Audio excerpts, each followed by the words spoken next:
This is Due by Friday, a weekly challenge podcast with Merlin Mann, Alex Cox, and Max Temkin. This week's challenge, play Clash Royale.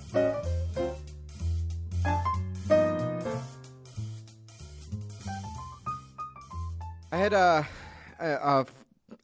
was going to say friend, but it's like an acquaintance. It was like a girl who attended high school in my class who I probably said all of 6 words to in 4 years we went to high school together. She friend requested me on Instagram, on my private Instagram, which please do not find it or look it up or ask to follow me because I'm just slows me down. Just I don't saying, think you just understand how declining this everyone. works, Max. I don't... Please do not. Please, God. nobody listening to this, please do not request to follow my private Instagram. I'm not interested. That's why it's private. I did click on her profile, and her Instagram name is something like it's like it's like don't get I'm, too close. I'm not saying what it is. Don't It's get like too close. it's something like the twin mom, and her whole identity is that she either has twins or it's possible she babysits for twins. I'm not sure. I don't know which is But worse, it's really. like she's constructed an entire identity for Or herself. she has a maternal clone. She has like lots of like posts of like giving away a double stroller from the Gerber Corporation or something like that. It's crazy. It's like a whole identity. Like I was looking at this and I was like, it's amazing that you can string together a whole identity just on accidentally having had twins. Like, do you know what I mean? It's like you don't have. That's like not. It's not like an accomplishment. Like it's I don't know. Like it's random chance IVF. basically. It's IVF. Yeah. Where's my parade? Yeah, it's true. Yeah. And so, without too much bad OPSEC, do you remember what her profile image is? Is there any chance it's her with babies? Oh, it's 100%. It's her with babies. I don't remember the exact configuration. Alex, don't you also get distracted by this? I'm like while I'm telling my story, I'm also trying to repair a piece of studio equipment that I just noticed, and now Alex is also doing it. Nice. You're off mic though, Alex. I'm a pro. Listen, you Yes, do anything. because I have 10,000 hours. I've driven in my car and played Wow. iPhone games. 10,000 hours. I'm so... Okay, I can do a podcast and fix this piece of studio equipment. All right, Merlin, you learn it's from me. like... You learn from me, Grasshopper. It's Merlin. It's as if one of our microphones, like the 4 hours are up, and it has gone all limp dick, and it's making me very nervous. Nothing it's bad working. would happen. You're saying its work week is over and now it's just doing passive income. Yeah. Okay. It would fall less. It would fall about 3 centimeters, but it's still. Oh, you made a penis joke. I thought you made a Tim Ferriss joke. Okay, I understand. It's becoming I it's becoming pivoted, though. flaccid. I pivoted. You did. You took it and you turned it. That was good. Yep. I'm a very funny person, Merlin. Oh, Merlin, That's right. can we Have a talk Lambo about here your in the Hollywood Hills. Can we please talk about your video game joke that I found very, very funny and I was very impressed by? Video games. All right. Sure, absolutely. Bring it up. I was confused. I was confused by this too because I fixed it. No one even noticed I was Yay. gone. Yeah. I was very confused by this video game joke too because it's a very specific reference, and you don't play those games. You don't know what the fuck you're talking about. No. No, and actually, Did you know what I Syracuse did? write that joke for you? No, Syracuse. Don't get me started on Syracuse. Wait. Pause. sorry, go I ahead. did not. A while ago, I sent you a photograph of myself flipping off you in an Apple store with an ATP shirt on, and I thought you'd send it maybe to Casey, who I'm on a fuck you basis with, but you sent that to John Syracuse. Yeah. I don't want to say fuck you to John Syracuse. Oh, he doesn't have human feelings. He's a pod. He's like Kramer. He's a pod. No, don't worry about that. I do not understand the use of this particular human digit, I mean finger.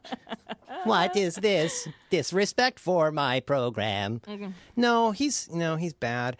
No, it's that as you know, I consider myself a gamer. I'm not a hardcore gamer anymore.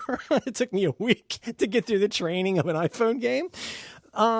That was fun, and I'm a hardcore gamer, but I'm very bummed by The Walking Dead, and that's the situation. Have we talked about The Walking Dead on the show? I don't The want to. joke was I said something like they're in like their 3rd episode of the season, and I have not finished any of them. I fell asleep. I think I mentioned I fell asleep 3 times in episode 2, and then I got up and ate some clam chowder. QED. So the problem is, I said I think it looks like cutscenes from an first-person shooter game for Xbox that was never released.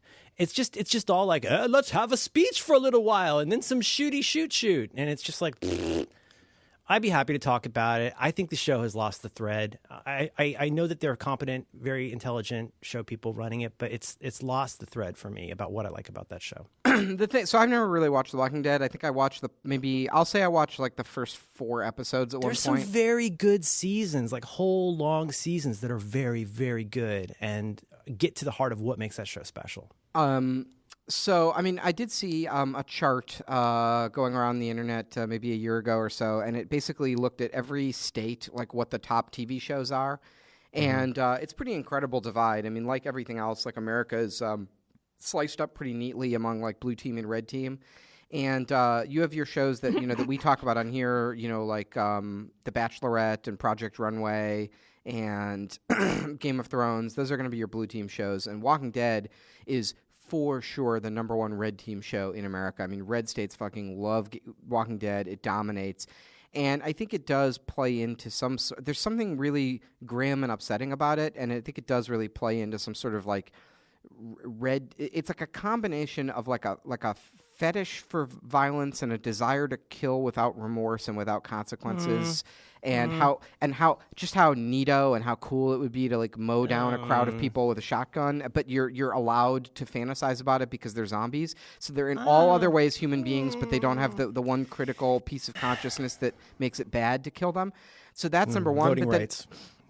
That's number one, but then I think it's like the fantasy. Well, and this was like on the Chapo episode that we both liked about the people's fantasies of, I wish these Antifa people would come into my house, where everyone has these violent machinations that they'd never be able to enact. So I think that's like one side of it, and then the flip side is a sort of paranoia of not being able to trust your neighbors, and people turn on each other at a moment's notice, and you have to be sort of fearful about engaging in a society because the constructs of society could collapse at any moment and people are going to loot you for your resources and all of that. Like, I think that sort of twin fantasy makes it very appealing for Red Team and plays into like culturally a lot of what they're feeling about the country right now, and it just holds no appeal to me. I find it to be like totally grim and hopeless and humorless. Like, there's never a fucking laugh in that show. Like, at least in Game of Thrones there's moments of levity where it like lets a little bit of pressure off.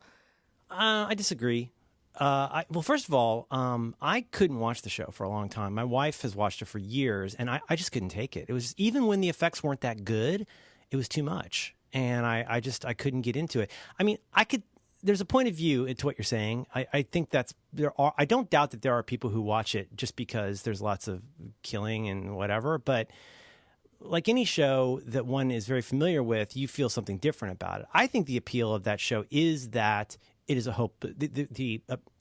So apocalyptic literature is a thing, right? And the thing that makes apocalyptic literature what it is that there is no hope. And like, you kind of know that going in. So you could look at something like The Road and go, oh gosh, I hope this has a happy ending. But like, you read it anyway because that's what the book is about, right? So with this, I mean, I think the core thing of the show is, and I mean, this is not a huge spoiler, but at a certain point they learn not only is whatever caused this, there are people who have turned into walkers, and we have to kill them through the brain. And what we didn't learn for a little while, maybe into the second season, I forget when, is that anybody who dies reanimates as a walker. That's when the show, in some ways, really lit up. Because think about that for a minute, right? I don't know if you got that far in it, but that I feel like that was a big turning point for the show. Because in addition to that grimness and the way every single one of these people, unless they get it through the brain, is going to turn into, like, when your kid just dies of hunger, your kid is going to turn into a walker, and you're going to have to kill it or run away. So there's something, the oppressiveness of that is played against the fact that we care so much about some of these characters, and you can turn this to your point of view for sure, but like, we should have done a Last of Us challenge instead of a I really want. I got the game. I would love to play it. That's a good idea. Okay, I got that boy, game. Are you gonna hate the opening of that game? Yeah. I've got it on the PS4. But all I was going to say was that, and so if you're, for this show, okay, same reason, okay, I know we don't have time to talk about Top Dress, but I have a big beef. Anytime on a reality show, it's one thing to have a Tim Gunn save per season. I think that is a great device, and it's usually very well deployed, even though the person usually gets kicked off the next week for some reason. But I don't like it when they go, oh, you know what? There's 5 people, and 2 of you are going home today. And then guess what? Hey, everybody gets to go to the finals. Yay! okay. That's not a game where you just get to go, oh, suddenly, like, my rook is a queen. I have 5 queens now. Like, that's not a game if you can do that. That's Calvin Ball.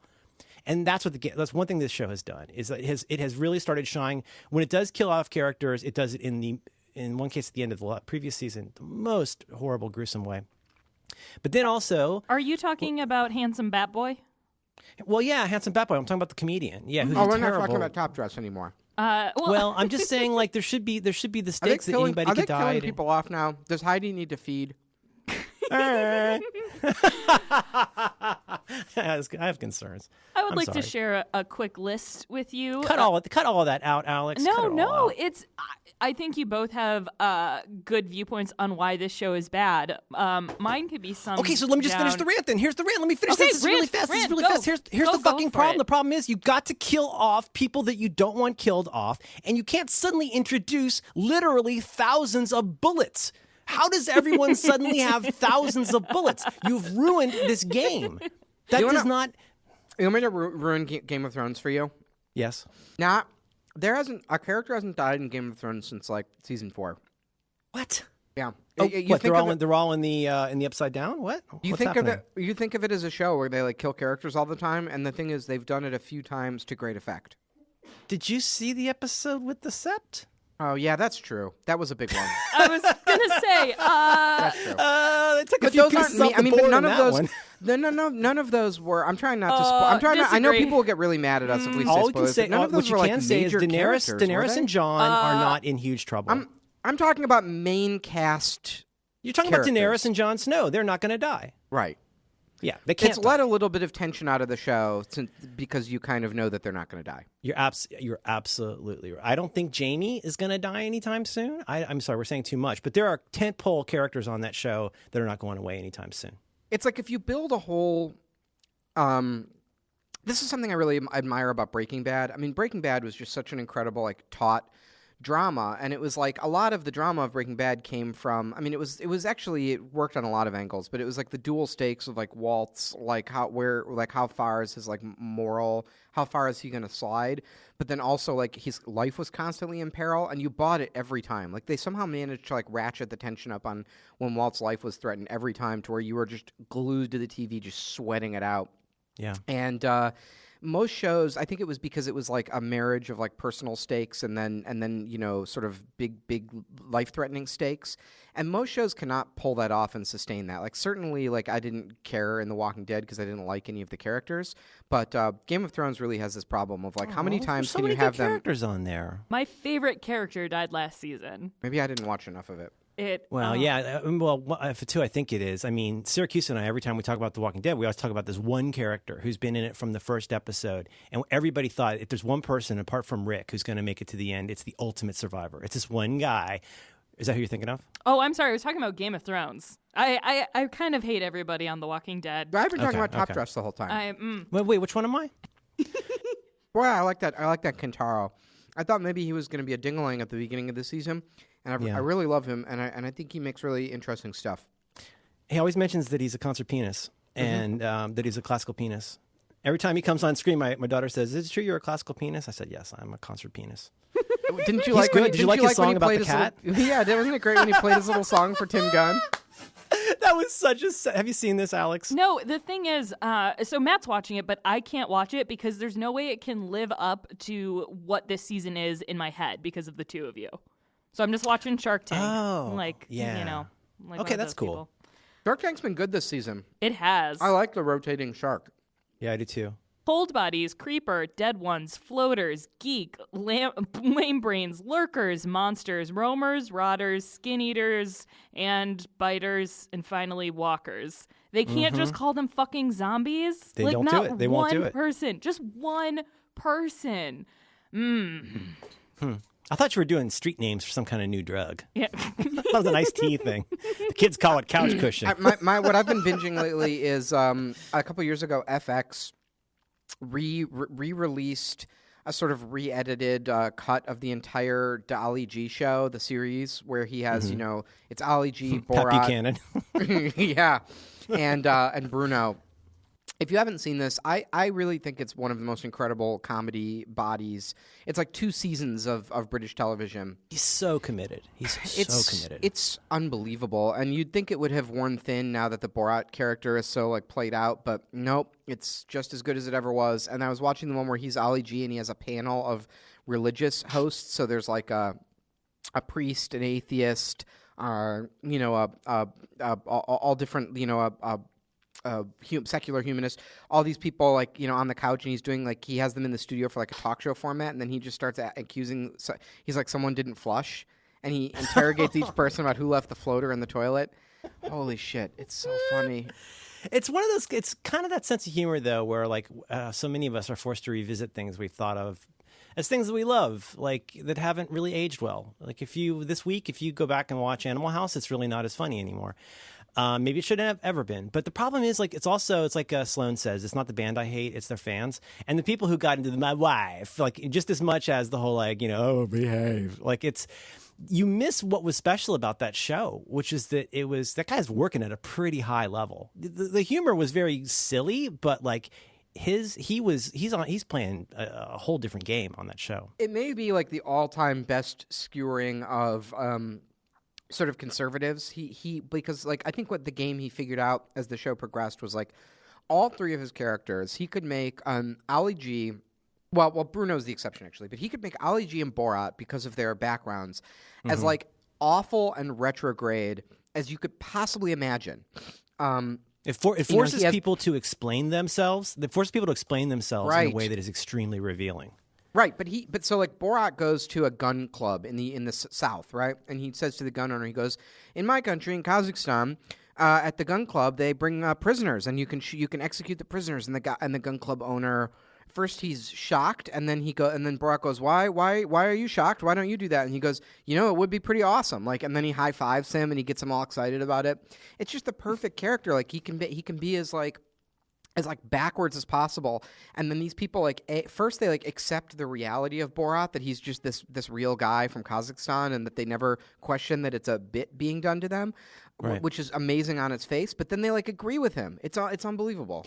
Yeah, it's also the thing that's tough about that though is that like any of us who have tried to lubricate a social situation, it gets awkward because sometimes you end up saying things you don't want to say. Like, how many times have you just nodded along with something that a cab driver says just because you don't really want to talk about it anymore? You know what I mean? And they said something maybe even very offensive or very hateful, but you're like, yeah, people are crazy. I'm going to put my headphones in, just, holler if you need me. But like to get into these, what are you going to do? I mean, there are a lot of people today who would have that argument. I tend to not want to have that argument. But like if you do try to find a common ground with somebody, you end up going much further in a direction than you'd want to go. You know what I mean? That's what makes it so awkward. I have never seen Borat. Really? Nope. It's on my Plex. I need to. You've never seen the movie or the TV show or any of it? None of it. I think you'd really like it. Ali G is a good. The Ali G show and the Ali G character is kind of a good place to start. I feel like you appreciate Borat more when you've seen Ali G. So. And the key difference to me is on the TV show, it was made for British television, and the British do not need a likable protagonist. In fact, a lot of their comedy is based on not having a likable protaginist. That's so, true. The British Office, right? There's no likable protagonist on that show. Wow. What's his name? The Michael Scott character. Yeah. David Brent. David Brent. He's like type up your CV. You absolutely fucking hate him. I mean, you're just cringing the whole time. I love that show so much. I love it so much. And they tried to recreate that with the American Office with Steve Carell when he had his thinned out haircut and he was being a real jackass. But eventually, the show never worked until it found its heart, until it made Michael into a likable character. So they stopped trying to recreate the British. I mean, I feel like at least the first episode was just a terrible remake of the absolutely classic first episode of The Office, the UK Office. Well, and yeah, you're right. They didn't get their feet under them until they decided to make use of what those different characters. How Dwight is not Gareth. Those are very different characters. Right. Americans need a likable protagonist in order to accept a comedy. And Borat, the movie, was made for an American audience, and I'm not saying that he's likable, but he's more of a, how do I put this? He's more of a cartoon, and he has a backstory. Yeah, but he's can't go home, and he's trapped, and you do sort of feel for the character, and he does walk the line of putting himself in these situations where he's sort of the protagonist. or he's like hapless. Whereas like in the British version, you're just free to hate all of these characters. Like they're all awful. I just realized that British reality TV is the exact opposite. It's so weird. And I'm looking at the only British show I watch, and I watch a lot of British TV that has a likable protagonist, is Doctor Who. Well, I guess it's arguable. Oh, I guess Downton Abbey. Well, you got the British Bake Off show. I love that show. Exactly. Yeah. It's very gentle.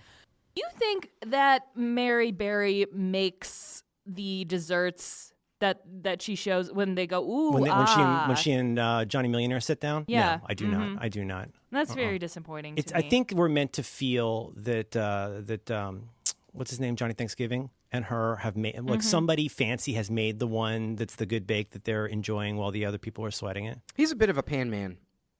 Oh, he's such a pan man. I've really changed I feel bad about everything I said about Guy Fieri. He seems like a very nice man. I think I've been hard on Guy Fieri, the character. When he, he's apparently like a super nice guy, and he does lots of nice things for people in gay marriage and stuff. You know about all that? Sure. Yes. I remember when there was the Smash Mouth eat the eggs meme. He wound up cooking the eggs that Smash Mouth ate. Oh. Anyway, great story, Max.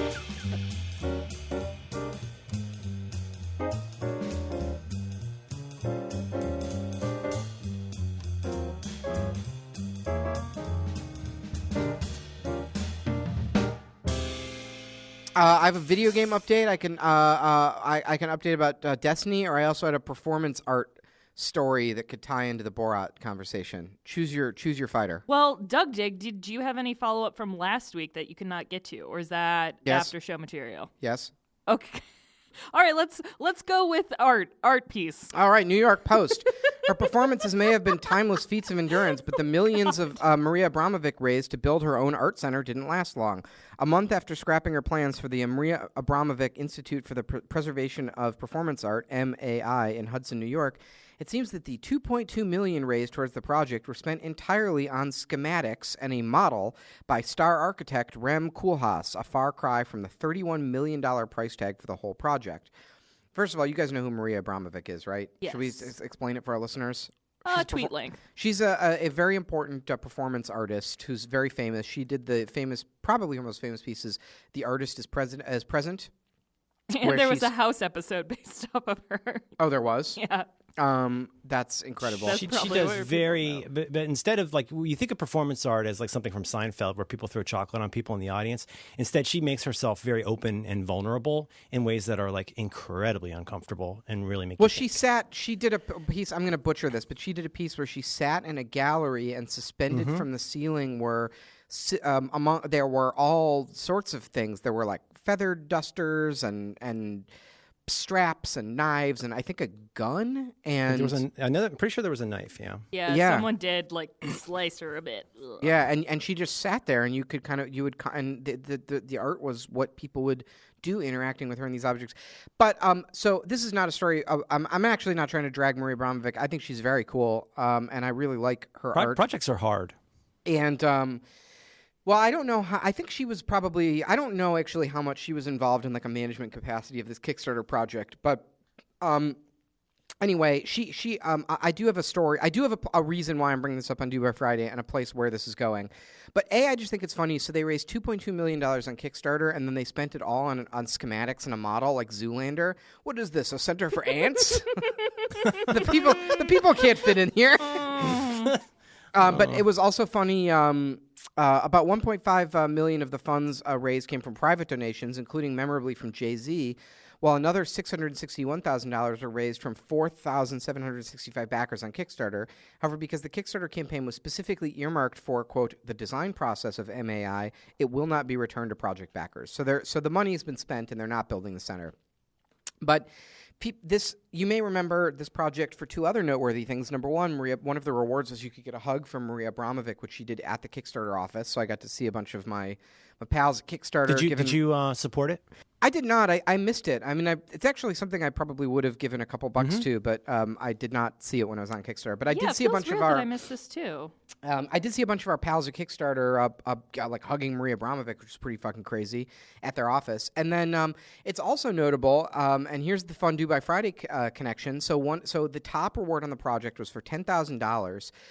You could book a spirit dinner, a private spirit dinner with Maria Abramovic. Now, spirit dinner was a performance art piece that she did. I don't know, let's say in the 70s or 80s. And she did. This is the pizza. This gets the pizza, right? And it's made from, basically, she would do recipes that were like intentional gestures that touched on spirituality, and she would make soup from a ball of light. And there were some of the recipes, there was like one of the recipes like has a reference to having like bodily fluids in it. Now, my understanding is that the spirit dinner that was offered on the Kickstarter was specifically that she would teach you how to make a series of traditional soups. So there were no that were like taught to her by a Tibetan monk. So I don't think that there was any bodily fluids involved. But one of the backers at the $10,000 level was prolific New York art collector Tony Podesta, brother of John Podesta. Now, Tony Podesta emailed John Podesta and said, John, I backed Maria Abramovic's Kickstarter for $10,000. Do you want to come to the dinner? And Podesta, I think, just didn't reply and didn't show up. But then the next day, there was another email. Tony said, oh, we missed you at the dinner. And Maria said hello. Now, how do we know this? John Podesta's emails were hacked during the 2016 election. Cut to 6 months later, during the whole Pizzagate controversy, people are going through these emails and they see the two Podesta brothers. They're emailing each other and they're like, they're talking about the spirit dinner. They are using so where they went to is they're doing witchcraft with this witch, Maria Abramovic, and they're eating people and they're eating bodily fluids as part of their occult spirit dinner practice. And Hillary also probably partook in the spirit dinners, and because they were eating people and eating human brains, they got a rare brain disease, like also from an episode of House. I think it's called like you get like prions in your brain from eating human brains. Right, and that's why Hillary was falling over on 9/11. Oh, see, she was at the I never spirit put all dinner. that together. That totally makes sense. I mean, if you think about it. Yeah. I mean, is there another plausible explanation? I mean, it could have been related to uranium-1, but that's my only other. Okay. Yeah. Okay. All right. And in the Clinton Foundation. Oh, well, they're the central culprits. Are they the ones who stand to benefit? Are they the puppet masters? Is the idea that you eat a brain and have pizza sex with babies so that you can fund your foundation? All of these people are like the episode of Always Sunny where Charlie's working in the mail room. Pepe Sylvia. All this mail, it's going to Pepe Sylvia. Who's Pepe Sylvia? We gotta find Pepe Sylvia.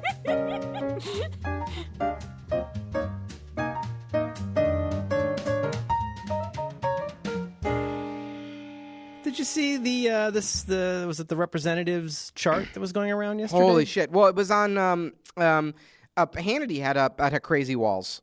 Well, Hannity had a crazy they're wall. back. I missed them. Well, he did a little bit of a Glenn Beck last night, but also, God, I wish I could find it. It was going around yesterday. Crooked did a very funny parody of it, but there was one of those. It was one of those big graphics. I think it was during one of the mini hearings yesterday, and this representative puts up this graphic that was so banana balls, and it was one of those, see, get it, Clinton, Obama, uranium. Do you see? Are you seeing this, people? Who was that? And let's find that, please. Do we know who that was? No, I want to see the crazy wall. I'm trying to find, but all I'm getting is Keurig. All Keurig. Oh, you're looking for Hannity did like a mind map on a giant graphic. Well, no, but I mean, it was done electronically. It's very professional. Oh, I see. That connects all the pieces. But I gotta find this. Who was it?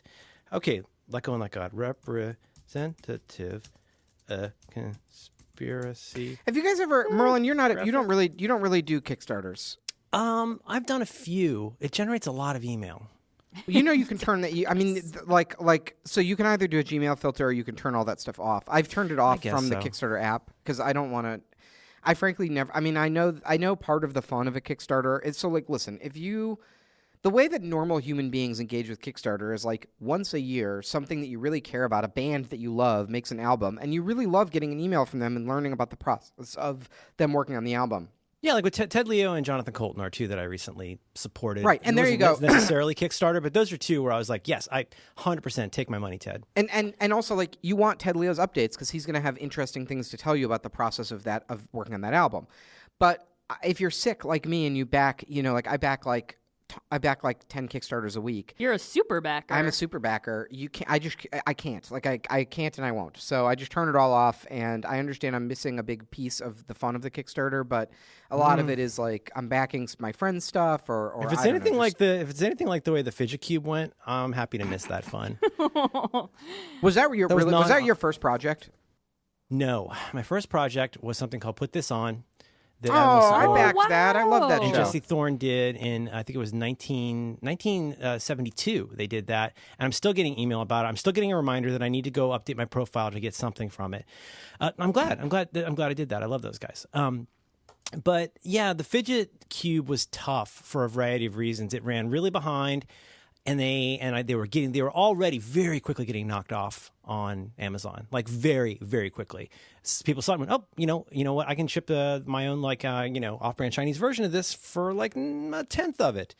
But there were so many emails, and it's like cute release notes, cute release notes. Like if you're really watching an app to fix a bug and you get the release notes and they're cute, you just get so fucking angry. In this case, I was like, you know what? I never really wanted this that much in the first place. But now, several times a week, I get an update with animated GIFs about how it's not going as badly as it seems. And it was so depressing. I will say... What else have I done? I will say, like, in defense of people who run late with their Kickstarters, and I'm sure I'm sure the Due by Friday audience have probably have some experience back in Kickstarters. I totally feel. I'm not criticizing. I know. I mean, what people don't understand is like, so you take your best shot, right? You do all your math, and you have your little solver and your Excel spreadsheet, and you're like, okay, if all of these factors work out, I will get this thing in hand and ship it out by December. But then what happens is when you do the Kickstarter, people start yelling at you and they're like, I want it in blue. And if enough people are yelling at you and they're like, I want it in blue, like I won't give you my money if it's not in blue, like you would be an idiot not to make it in blue and to make an option for blue. Well, now guess what? Now you're not shipping in December. Now you're shipping in March because you have no fucking clue. Once you have these contracts and these deals with manufacturers and everything's got to come through customs, it's such a fucking ballet. And if one piece of the assembly line is like out of whack, then all the other, it's like dominoes, right? At one thing stops, and then you lose your date with the next guy, and you lose your date with the next guy, and it's like the creator doesn't have any control over that. Like you're just as mad as the backers. Like there's nothing you can do. Like you're not. People understand like if you're making a game on Kickstarter that you're not actually working on the factory floor assembling it. You're just on the phone yelling at them the same as anyone could do. Sometimes people say if I've had every single one of my Kickstarters has run late by at least a month because of complications, production issues. I changed it because of what backers wanted. And then people are always like, the comment that always drives me nuts is they're like, oh, I saw that Max has time to tweet, or he tweeted, or Max. Oh, I see that Max Never had time. Meet your heroes. Max had time to do a comedy show, but he didn't have time to ship our game. And it's like, you understand, I'm not working on the factory floor. Like I'm not. Yeah. It's not as though like. I'm logging the man hours of like stamping the pieces out of wood. Like it's a factory, and I'm yelling at them to move as fast as they can. But what can I do? It's like there's like it's taking longer than it should. Like I don't know what people want. Like that is the adventure of getting a new product. Like don't back a Kickstarter if you're not comfortable with the ups and downs, including that it may never get made. That's the fun of it. I think that's exciting, but whatever. That's well, I feel the problem sickness. is like, but then also, isn't that slightly the deal is slightly queered by people like Pebble, who are using Kickstarter essentially just as a fulfillment service, where they've got this thing and they want people to order it. It's not fulfill. It's a pre-order, but I don't think it's bad. I mean, the only problem there would be the only thing. It's against the idea. It's against the idea of like, here's this thing we're going to be making. You're contributing to this thing as a group to make this happen at all. Well, I personally don't agree with that. But like an example of where this criticism goes is like. An example would be Zach Braff made a film or something on Kickstarter, and people were like, "You're a rich celebrity. Why do you need to do a Kickstarter?" And he was like, "Why aren't I allowed have people back my art and find out if people want what I'm making like anyone else. And I agree with that. Like Pebble's allowed to do it. The only thing I take any issue with at all is sometimes people, and Pebble, I don't know Pebble that well, but maybe they may or may not have been guilty of this. Sometimes people frame their whole project as a pre-order where they're like, buy it now, right? Like, and I do think basically what is happening there is they're setting poor expectations for their backers. They're not managing the expectations of their backers correctly. But I don't think there's no limit of who's allowed to do a Kickstarter. I mean, listen, like I'm a successful board game designer at this point, but I will still, every project I do will be on Kickstarter because even though I've made some successful games, like I have no fucking clue what people will want or how many to order or if I'm explaining it right. And Kickstarter is a way to find out. It's a way to put it out there and be like, hey, you people having this? My favorite example of this is Obi by the Studio Neat guys, which was this super smart laser toy for cats that nobody wanted except me. Right. And this is documented really well on their podcast with Relay. But they're like, yeah, this was a failure, and we would have never known. And if we had just put this out, no, and you could say Studio Neat, they're one of the most successful product design companies on Kickstarter. They have smash hit products. They've probably done. I'm assuming they've done quite well for themselves. I think 4 things from them. I mean, I back everything. Least. I back everything they did, including I bought a case of. I like the panel book so much. I bought a case. I bought a case of them for the office. And they know that that's going to be successful, but they don't know how successful. But they learned when it's a hard good. I mean, this is part of the problem with the comics industry. Setting aside the fact that it's controlled by one distributing network, is local comic stores don't know how many of something to buy, and they can't return it if it's you can't if you make a cat toy or a notebook and you make too many of them. Like, what are you going to do? Now you're not making money anymore. I'm just going through the projects that I've backed. So I sent you mine in the message. I pretty much back about half of what Max backs. So I've backed, let's see, on Kickstarter, 292 projects. Whoa! I have 5. I've made 109. Wow. I've made 7 projects. I've made none. I didn't even make breakfast today. Yeah. Jiminy. Ted Leo album. Ted Leo's good. Marshmallow Run. Fidget Cube. This is Fine Dog. Did you hear him on Sound Opinions on NPR this weekend? Yeah, I sure did. God, boy, he's a hell of a guy, isn't he? Can you believe how deep his voice is, given how he sings? I fucking Doesn't love. That seem strange? I love Ted Leo, and let me tell you a don't meet your heroes story.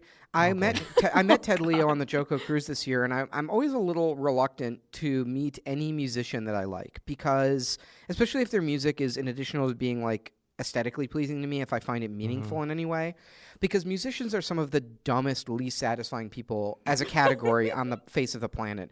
That's not even counting the drummers. And there's nothing worse. I don't want to perpetuate a stereotype, but there's nothing worse than meeting someone whose work that you find meaningful, and they're like real dumb and they can't hold a conversation with you. They're not nice. They're not smart. They're not fun to talk to, and you're like, oh. That's no good. It really does. I've had this happen where for whatever reason, I've met some musicians that I really love, and I find them to be like true idiots when we talk, and it does put a slight damper on the music for me. And I was on the Ted Leo played on the Joko Cruise this year, and I was a little bit nervous about getting to meet him because I was like, I really fucking love this music. It's music that's it is in the meaningful category for me, and I was like, what if Ted Leo's mean or dumb or oh my god, he's the nicest, coolest guy in the world. I was hoping we could leave it a cliffhanger. Hey Max, did you get your and you'll never know what happened. What an asshole. He's very kind, but he's just ridiculously smart and fast. Oh he's my so god, smart and so fast, and he's funnier than me, and it drives me fucking crazy to talk to him because he's so fast. He's just one of those guys of I just want to be in his presence. I know. Well, he and Amy were right down. They were like 2 doors down from us. Their cabin, stateroom, whatever. So we would see him in the hallways all the time. And I think they're both very Amy certainly very introverted, but like it was just really cool to just get to walk by and just get to like say hi and watch Ted Leo and David Rees like do a crossword together. It was joy. I'm just going to mention the mashup cover since you've been Kelly Clarkson and Maps. So I can put it in the show notes. Look at the show notes, guys. They don't love you like I love you. Wait. Oh, it's so good. That song. Ugh. And listen, I'd fallen asleep taking a nap when that Sound Opinions came up on my Overcast, and like all I had to hear was it Bottle and Cork? No, it was, you know what it was? It's probably Me and Mia. And like, he's one of those guys where all I have to just do is just hear a little bit of one of his songs and that's it. I'm done. I'm listening to Ted Leo all day. His shit is so good. I recently rediscovered, actually from that, I've just gone back to Brutalist Bricks, which is, do you have that album? Do you listen to that album, Alex? Yes. I think that is very much in our mutual wheelhouse. Yes. That is a very, very good album. And I listened to it when it was out, but I don't remember loving it. And it's so fucking good. Oh my God, what a good album. It was one of those things where I was like, it's Ted Leo. But then it's like something that you just fall in love with deeply over and over and over again. Man, this is Dig Dug, Max, I want more follow-up that we missed last week when we were selfishly talking about, I don't even remember what the challenge was. So remember I mentioned, so I started playing Destiny 2, and it's definitely been my like de-stressor activity over the last couple weeks, so I've put a lot of hours into Destiny 2. And so if you mentioned, I remember maybe 2 or 3 weeks ago I said I was literally wearing an item called like refugee rags, and I was just getting killed left and right. So I've hit the level cap. I'm max level now. Oh my God! So I got a message from a friend of the show, Matt, the other day, and he was like, "Hey, I'm just about to get out of class, and I saw on Reddit that there's a huge exploit in Destiny 2 where if you join one of there was a special clan event happening, and if you join one of the clans, there's like a chest a loot chest that gives you clan loyalty tokens, and you can cause the chest, if you just run up and down a hallway back and forth, you can cause the chest to respawn and give you new loyalty tokens every time." So we both rushed to the computer and logged on so we could get the exploit before Destiny closed it, and I spent like an hour and 45 minutes running up and down a hallway and then pressing E to open a chest, and then you run to the other end of the hallway so it resets the state of the chest, and you run back up and you hit E to open it up, and I collected like 600 loyalty coins, and then I turned them in for elite gear. What a fun story for people who cannot do that anymore. You get so to you're like not gonna have any penalties on your account? Like they're not going to kick you off? Like some? I haven't been kicked off yet, and I have true. I have elite gear. So what's that? You get better like armor things. You get guns. You get cool guns. Is that it? Oh, the whole enchilada. Now I joined the like having clan explained I all like that, their colors. all of the noises you just made with your mouth, the net effect of having all those loyalty coins, whatever that is you get to what? I'm just asking what that means in terms of the game. I'm doing a bit based on the fact that I'm just running on a treadmill to get imaginary treats in a computer game. You get better stuff. You get more powerful guns. I deserve a treat. Now, this is my other follow-up from last week. It has now been basically 2 weeks since I heroically gave my spot up in the line at the Apple Store. And Amazing. We're going on week number 2 of me getting no recognition from the Apple Corporation and no treat. Listen to me, Apple. I am owed a treat, and I did not get a treat, and you need to send me a treat. At 1917 North Elston, Chicago, Illinois, 60622. I will not rest until I get my treat for the Apple Corporation for heroically sacrificing my spot in the expedited pickup group to someone who was rightfully in front of me, even though I was put in the wrong place because of my 11:15 pickup time. You know what you did? You know what you did, Apple? Shame. I am owed a treat. Just give me my treat.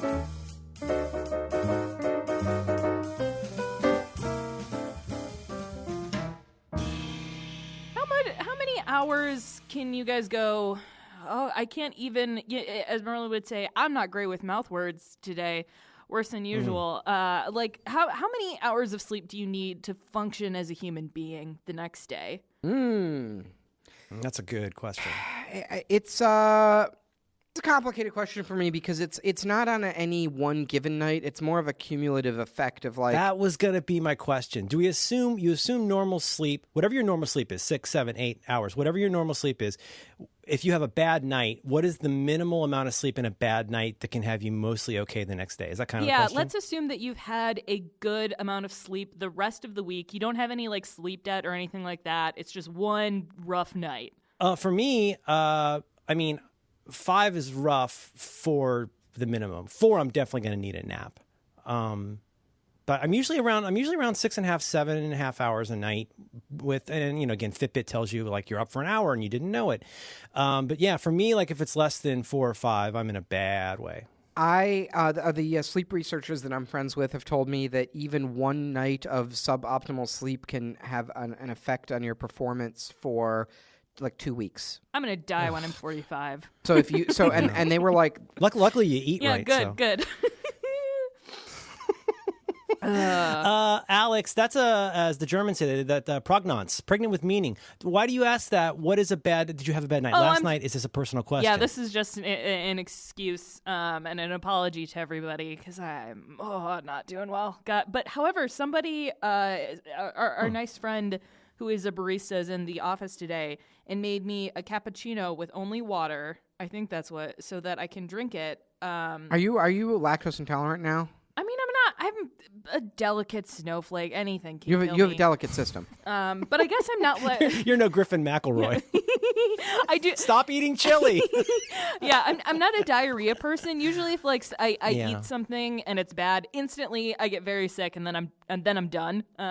But if I do throw up from this coffee for some reason, I'll keep it in, guys. You're welcome. You're welcome. Keep it in. I'm amazed that with all of your super tasting situation that you can palate espresso.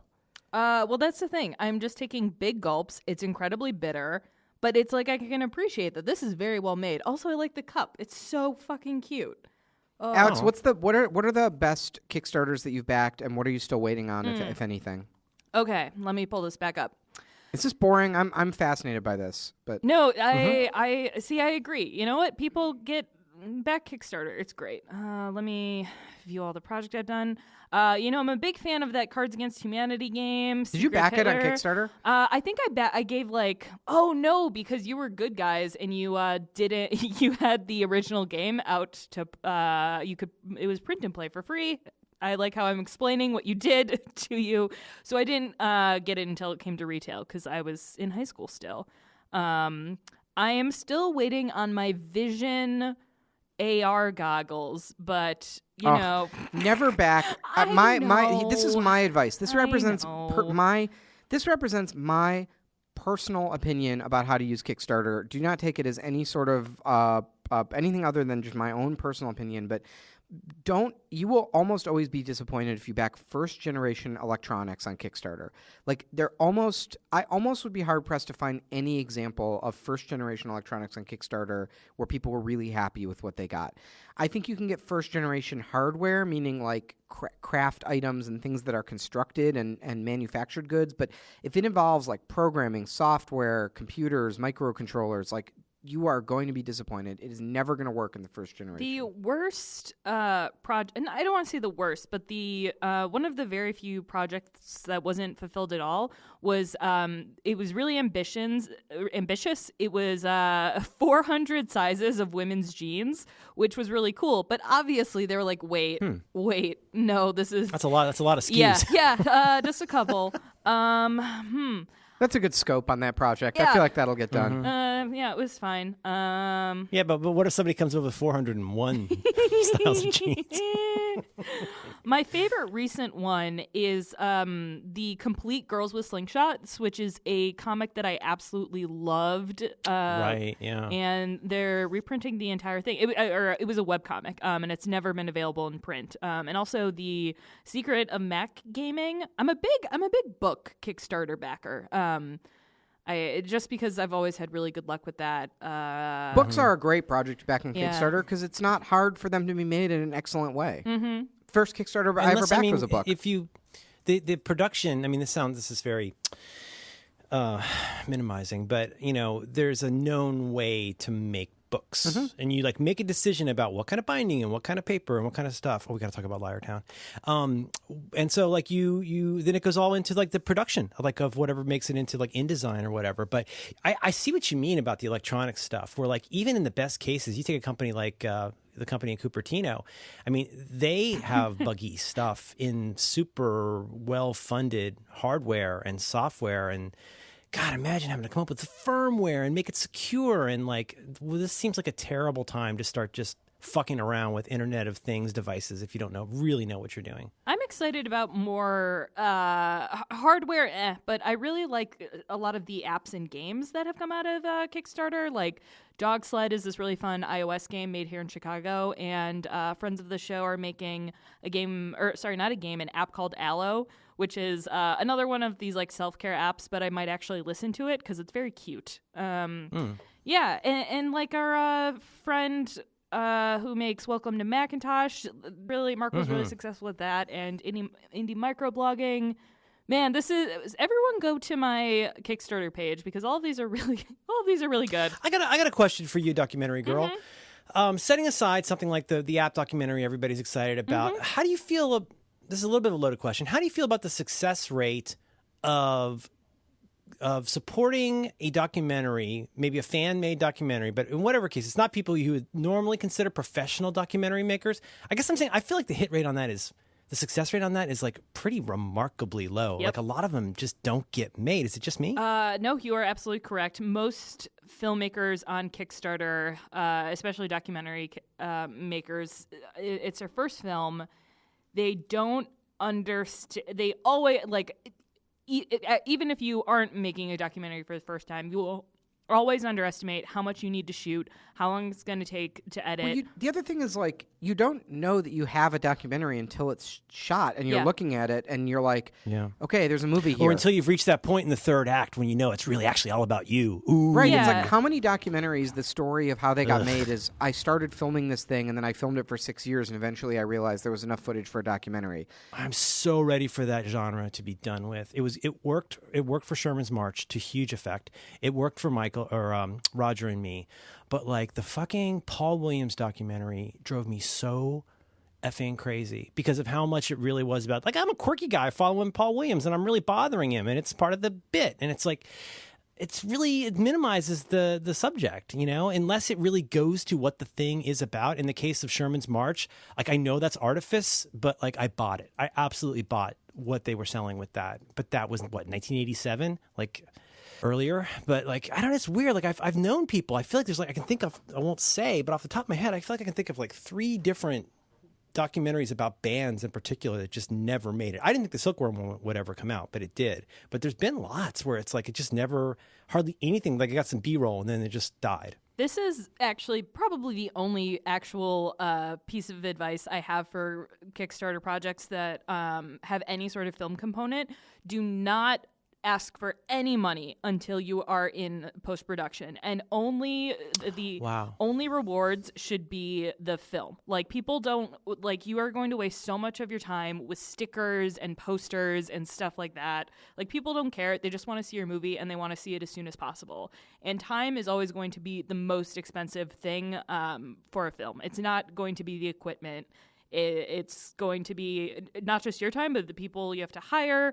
And yeah, I would never. That's really good advice. So why do you think that is? Like, or for either angle you want. Like, why are people being naive when they go into it, or is it as something that comes down to like sort of like y'all said, like, you don't know what the magic is until you've captured the magic, and you can't like create that sui generis. Like, what causes that to be such a risk? I think a lot of the naivete has gone away, but also what's gone away is grants for a lot of documentary films, or people don't know that grants exists and they don't know where to go, and they just fiction films have more success because you have a better idea of like the scope, and you can, a budget is easier to stick to. Because fiction films have more success because they're fun to watch, because they're invented by people to be fun to watch.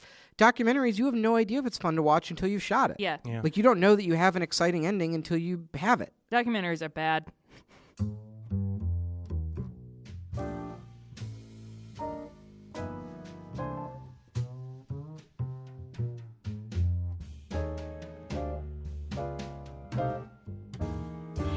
I've been thinking a lot about this. Keeps coming up just because I'm thinking about it, but also it just comes up. What was I listening to today? That I gotta learn the name of this goddamn podcast. It's one of the Ringer podcasts. It's the one about media. I just tutored about it today. The greatest superhero movies of all time. Anyway, and listen to this podcast. But what was neat about it was they were talking about the way that they rated it. It was based on some things having to do with box office, having to do with reviews. But the question that they asked all the people who participated inside the company was, the two questions were like, I think 1 to 10, like, how much would this be improved by being remade today? But the really big one was like, how rewatchable was this? And I've just been thinking about this a lot. We talked about this on Back to Work yesterday. I've been thinking about this a lot with the music stuff we do. It's so interesting and seemingly random what makes something rewatchable or re-listenable. Do you know what I mean? It's like there isn't one thing that you can point to, and particularly I guess with documentaries. Isn't it strange that there are some documentaries you would never in a million years watch more than once, because you know how it goes. But then there are some stuff like, God, I've been trying to get Syracuse to watch this thing on Netflix about this crazy marathon that called the Barkley Marathon, I think it's called, where like I could watch that over and over because the characters in it are so interesting. Something like Grey Gardens. There's these certain kinds of documentaries that like have such high rewatchability. Civil War, obviously. But do you ever feel that like it's hard to know whether something's going to be good, and once you've watched it, like, isn't it strange how some things bear such rewatching and other things just don't? Do you have the feeling like a lot of times I'll walk out of a film and actually know like, oh, this is something I'm going to revisit over and over and over again, like Dear Zachary, which I don't want to say anything about except that everybody... I've seen that movie too. I've seen that movie so many times. That's rough. Yeah, it's so good. But I'm looking at rough. this list, and obviously the first one. Let's just say The Dark Knight. I've seen this movie maybe a dozen times, and I don't know if that's because it's set in Chicago. I don't know if it's because I love Batman. It's harder for me to articulate why I enjoy watching fiction films, I guess. Like, other than being, yeah, that's giggly, and I like the characters. Whereas, like, a movie like Drive, I have no idea why I come back to that over and over again. I love that movie. I know. I feel the same way.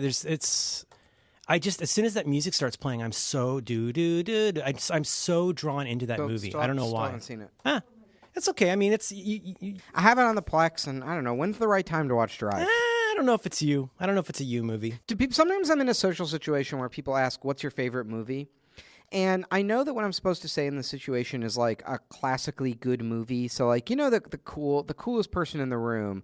If you're listen, you're hanging out with Ted Leo, right? and everyone goes around. They're like, hey, I know what we'll do. Let's all go around and say our favorite movie. And it comes around to Ted Leo, and he's gonna say, you know, fucking Raging Bull, you know, and it's gonna come around to me, and I'm gonna be like, the Avengers. Like I don't know. I always think of the lamest movies pop into my head. Like I don't have a favorite movie that's on my little note card that I can rattle off that sounds cool. That's genuinely my favorite film. Like that's not how that stuff gets encoded. It's encoded, I feel like, at a much more emotional level. And again, I talked about this with Dan yesterday, but like with kids' movies, some are so much more eminently rewatchable than you remember.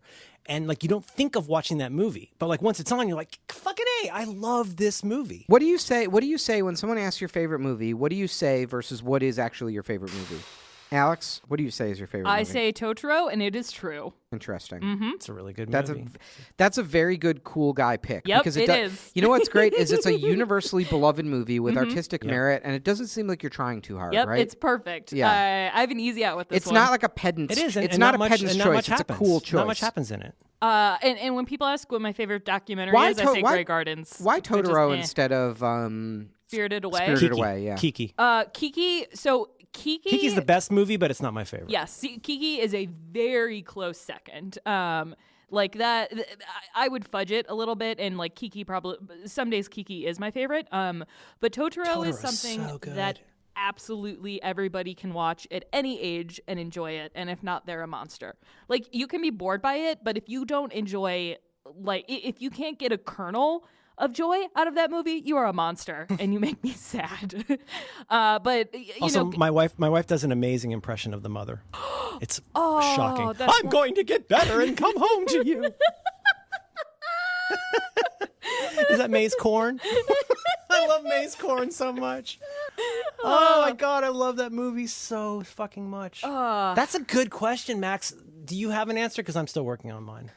I think what I would say if someone asked me, if I'm hanging out with Ted Leo and we all go around and say what our favorite movie is, Christ, I think what I would say is something like, hang on, I'm like looking at my movie collection to see what sort of smart movie I would pick.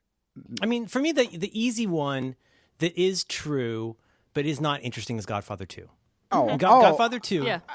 Unquestionably. Then there's a movie where if 1 second of it is on a screen, you're done. I could, yeah.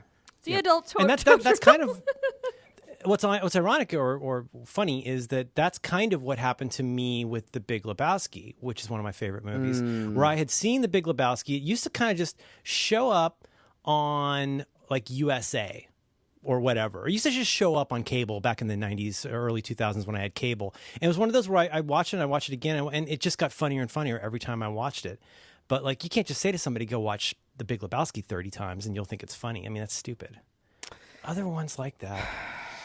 I think if someone asked me my favorite film, what I would probably tell them the answer would be, I think I would probably go with the Coen Brothers movie, and I might say, Oh Brother, Where Art Thou? I think that's Really? I think it's just like the most watchable film. I think it has like the coolest music. movie. It's funny. It's got so many good set pieces. It's got, what's his name? Delmar? What's that guy with Yeah, three names? it's I so like fun. that guy. It's I love him. Every scene is just exciting, or maybe The Dark Knight. But I think the answer as to like what my favorite movie is probably the Barry Levinson comedy Wag the Dog, which I think is I've just never like, seen that. I need to think see it's my that. favorite film. It just has like the best script. It's like light. I don't know. It doesn't. And that's kind of about a Clinton era thing of like creating a diversion from a scandal. Yeah, Is it's that these what it is? political operatives who make a fake war to cover up that the president did a little Roy Moore action. That's a perfect cool guy It's movie. really not. It's really not. It's a really it's like not a cool movie. Like I couldn't say that to Ted Leo and everyone would be like, what? Like that's not a favorite movie, you know? But objectively, it is probably the movie I've seen the most. But here's another one. Like, this is not one of those you're not going to say to Ted Leo, but like When Harry Met Sally. I think that is a very, very good movie. I don't never think seen that. about it. I have not seen it Well, either. I don't think about it very much, but when I do, I'm delighted by that. And then there are some movies that I consider my favorite movies that I don't actually like that much anymore. Like, I like Princess Bride, but I think I don't like Princess Bride as much as I think I do. Oh man, I love. Oh, I've been thought about I've that been movie watching in, it like, for I've been watching it for a very, very, very long time, and my daughter loves it, so that makes it fun. But you know, my main thing is I just watch it and go like, oh my god, the budget for this was like $16, and they did such a good job with it. Just the talent in that movie. Anybody want a peanut? It's so good.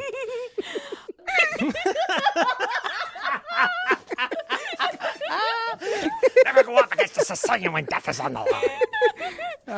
Have fun storming the castle. For as long as I've been alive, since before I saw Princess Bride, my Okay, I love family that movie. just now says, "Have fun storming the castle." Whenever we leave, we don't say, "I love you." expressions and the waving that really bring it together. Oh, it's so silly. I wasn't gonna laugh at that, and then you got the one line for that movie. Anybody want the peanut? Anybody want a peanut?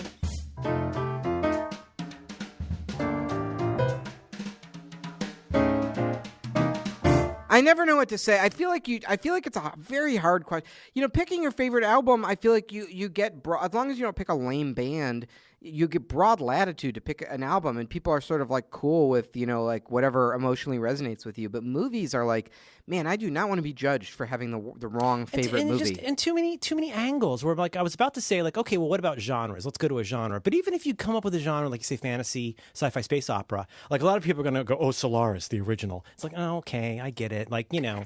And actually, that is a guy, I need to watch more of that guy's movies, to be honest, because he's constantly being name-checked in, like, YouTube videos, and I've seen part of Solaris, and that is it. Wait, What's who? the guy's Danny name, the Boyle? Polish guy? Yeah, no. What's his name? I think he's from Poland, I want to say. He's that really famous wackadoo director. Is not this Solaris by Soderbergh. Danny Boyle? Is that the monster movie with Andrei Tarkovsky? Oh, yes. He made lots of wackadoo movies that I I need thought that was to a see. Danny Boyle movie. Am I going insane? You're thinking of Sunshine. Sunshine. Yes. Oh, Eternal Sunshine. There's yep. a contender for favorite Sunshine movie. and Moon. Be like, oh, yep, Moon. Sunshine. Gotta love Didn't this that. come out in the same year? No, because Moon is also Danny. No, Moon is the guy who did David Bowie. David Bowie. What? Moon is the guy from the Gong Show movie who's in Iron Man 2, Sam Rockwell. Do you guys just have? You guys- You drink coffee all day, right, Max? Do you just have this taste in your mouth all day? Oh, God. Ugh. Duncan Jones. Yeah. Oh, Duncan Jones. Lord, he made a movie called Metro. He's David Bowie's son. I think he's kind of like Stephen King's son, where he tried to hide that for a while, and it lasted a good 15 Baby Bowie. minutes. He Yeah. made the Baby Warcraft. Bowie. He made the Warcraft movie, which I saw with Tren, and I was a little bit too high to follow the plot, but I don't think it made a lot of sense. Certainly didn't look good. I think Sunshine, you guys. I think that might be my pick. Oh, No one would make fun of me for saying that Sunshine is my favorite movie, and it really, truly is up there. Ted Leo adding it would to give the you a list. knowing nod and be like, That's a cool guy movie to like, right? Yeah. It's like, and it's a little bit goofy. It's a genre film, so it doesn't feel like I'm trying too hard. You know, I don't know anything about this movie. I'm so excited. I'm totally in. It's a perfect, in my opinion, it's a perfect film. It does have a bit of a divisive third act where it's sort of a love it or hate it thing, and I'm in the love it camp. But you'll love right. it. It's so fucking cool. Do not watch it with your daughter. Respected on both sides. Wonder. They're gonna butcher that movie. Looks butchered. Wonder. I'm just looking at my movie selectinator. Oh, Justice League. oh, that's gonna be rough. Rough. Lady Bird. I want to see Lady Bird. I'm gonna see that. That movie. looks. Oh, is that the LBJ movie that's out now? Yes. That no. looks great. No. No, What? Yes. there's an LBJ movie Yes. out. It looks really Yes. good Robert Caro with what? Woody Harrelson, also in Wag the Dog. Wag the Dog. Right. He's Woody from Toy Story. Yep. The bartender. Okay. All right. Do you want to hear something crazy? Did you hear Yes. that the I was reading an article about Pixar's like rendering capabilities recently, and it mentioned offhand in the article that their rendering capabilities now could render Toy Story, the original Toy Story, in real time. Can you think about? I mean, think about that. I mean, That's it doesn't. bananas. Honestly, it doesn't surprise me. It worries me about the future of Pixar and the remastering of digital. You think that the temptation to futz with it is Yeah. going to be so high? I don't think the leadership at Pixar now would do that, but it just makes me think of like, oh, if we can just throw this on our new iMac Pro and get it out there, why not? That would make me sad. That's super interesting. Like when you think about when people are always trying to figure out, oh, what's the Disney influence on all these different properties? The one I could see a risk coming, as you say, as more of the original leadership ages out, and you get more of, like, let's say, for the sake of argument, Pixar gets to a point where they're not getting an extremely good movie every year or two. And there's the pressure to like go back and do the equivalent of what Disney did with like direct to DVD at one point, you know, where you'd want to go back and The vault. beloved characters. Well, Disney's new bullshit is that they have to do a live action. I assume this is. I don't actually know this, but I've always assumed that has to do with intellectual property reasons. I don't think it is the case anymore. They kind of just rewrite Like, the why law are they doing a every live time. action Lion King? Because the Jungle Book was really successful, and not John Lasseter, John Favreau has a lot of money, and the tech is there. I don't know. for him. I mean, I'm Beyonce's excited. in it. I mean, excited. I thought the cast picture was cool, and they are doing. I mean, listen, it's the fucking Lion King. I'm probably not more nostalgic for any media property than the original animated Lion King. I mean, of course I'm going to go see it, but like, it just does that need to exist? Well, does the Justice League need to I said that exist? I said that about Finding Dory. I said that. Oh, I said love that Finding to a friend of mine who Dory. works at Pixar. Oh, And when they announced that Finding Dory was coming out, I said, I said this to someone who works at Pixar, but I'm sure didn't really have a lot of creative input on whether this movie got made or not. But anyway, I said, I saw that they're doing this Finding Nemo sequel. And that's probably one of the greatest movies ever made. It's a perfect film. Like you couldn't change one frame of that film. I did not know we shared this opinion. I'm Oh, it's a very bubbles, excited. It is my bubbles. It is a perfect film. And I was like, Such a this good is movie. this is not a story that I feel like could possibly be improved on by revisiting it, right? Like all you're going to do is sort of bastardize it and rehash it and make it into tropes and just revisit. like that, drag it through the nostalgia machine. It's right. that It's same like, we got to see the shark again, and we got to see this guy Hey. again and that guy again. And I was so skeptical, and I was so worried about it. And I thought Finding Dory was a really delightful movie, and I thought that it did not tarnish Finding Nemo at all, and it built its own wonderful thing. I loved it. I thought it was good. I thought it was fine. I think when it went off the rails, it got even better. When it got very, very silly at the end, that's when I finally kind of bought in. When it got so ridiculous with the big plan for how they're That's right. Oh my god, that was so funny. That was because I mean, like, it's so unusual to get into the third act of a movie and it gets stupid in a way that's good. It got so, you know what I mean? I mean that as a compliment, but like they made an animation movie, and instead of making everything work like the animation, like the real world animated well, they made a cartoon, and it was really fun. I thought it was a total fucking delight, including the ending and the way they handled the characters. Very good. Let's see. We should probably get into the challenge in just a second, because I do think we're gonna have a lot to talk about. But let me throw out one other topic for everyone. So I'm on my my iPhone X. As you know, I think we've discussed this. Every time I get a new iPhone, I reset my phone up from scratch. So I go set up as new device, and I reconfigure everything, and I evaluate individually, do I need this app or not? And one of my big changes I've made on this phone is I usually go through and delete almost all the Apple apps, but what I did was I kept the news application. Oh God! Do you guys use the news application? I delete it from everything. You don't. Neither of you use it. I hate accidentally hitting a link and launching that godforsaken app. I was gonna say, I don't know. Maybe they've had a new version or something. I have not spent a lot of time with it. Again, it really feels like one of the classic Apple shitty island. But like I'm open to the idea that it could get better. Are you enjoying it? Yes, it's quite That's good so now. cool. It is quite good now, and I was going to recommend if you I played with it when it first launched. I opened up for 10 minutes, and I was like, this is not for me, and I deleted it. But if you haven't looked at it since then, it may be worth opening up and just peeking through, because it actually has started to slowly replace Twitter for me in terms of a place where I got one of my first places to go for news. Because it gets good at learning. Well, I don't know. I just opened it up, and on the front page, one of the top stories is The Hill, Cards Against Humanity buying plot of land on border to stop Trump's wall. Oh, that's a good app. That's a really good app. Oh, and it has my YouTube video in there. That's nice. Oh, nice. wow. It's What's the video about, Max? Anyway, play with that news app. I'm curious what your thoughts are. All right. Hold up, Challenge, Alex. Oh. What? No. We Edit that whole section out. This is I Alex like when with Alex espresso. drinks coffee. I mean, I gotta say, my headache has gone away. I feel a little perky. I wonder if the circles under my eyes are gone. What a day! Are you vibrating? Do you feel like you're vibrating? I think we finally figured out what the buzz is. It's Alex's heart.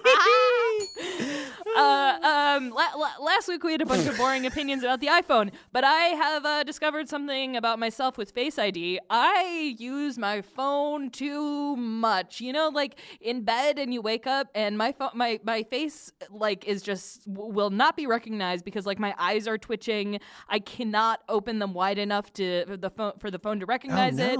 I get that right first thing when I wake up in the morning, when your whole face is like a lump of clay that someone sat on, and you try and open up the phone, and it's like, I do not know who this sewer mutant is. and Chud. Recently this year, I've made a big change in my life in that I finally use my phone in the bathroom. Poops are much more exciting. Clash Royale, perfect time for that. But Max, have you done this thing where like you're looking down and it's like your face is all mushed and there's just no chin?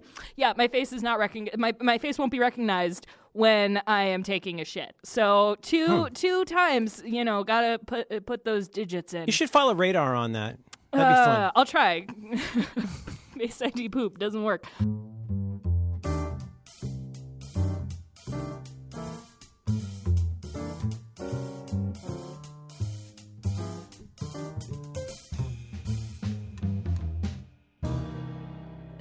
Doug challenge. My challenge this week was to play the iOS game Clash Royale. And this was specifically for Merlin because Max and I have been fans of this game for a really long time. And that was pretty much it. We left it open-ended. I requested that you join our clan, the IAP boys, because that kind of, it's sort of fun. You can share cards, and we can talk about some of the game mechanics, and Max is better at explaining that stuff. But Merlin, just right off the bat, did you enjoy this video game that we had you play? I don't know. Should we play it together? Well, we can.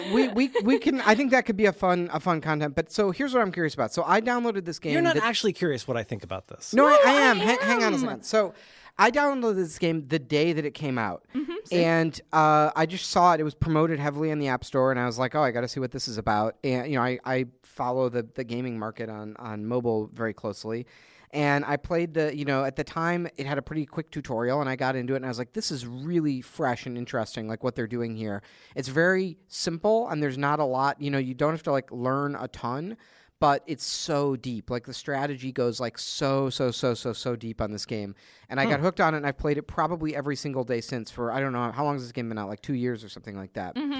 Perfect poop game. I'm curious, now you just picked it up, and some of the changes that have happened since between when I started playing it and when you started playing it are there's like 3 times as many cards, so you have to learn 3 times as much shit because you have to know what all the little units are. And I assume there's probably more onboarding and tutorializing and things like that. Can you talk about what was the tutorial like? What is the game? Like, can you sort of set it up for us as the person who just opened it for the first time? Yeah, sure. I don't play video games really at all, and I was very confused about what this even is, and I was confused about how anything I did with my finger had an actual impact on what was happening with the little people. Yeah, you go through this little, like, a 5-step, like, here's learn how to do this thing, here's how to move a thing to there, and then, like, how to attack and how to defend and how to defeat a bigger enemy.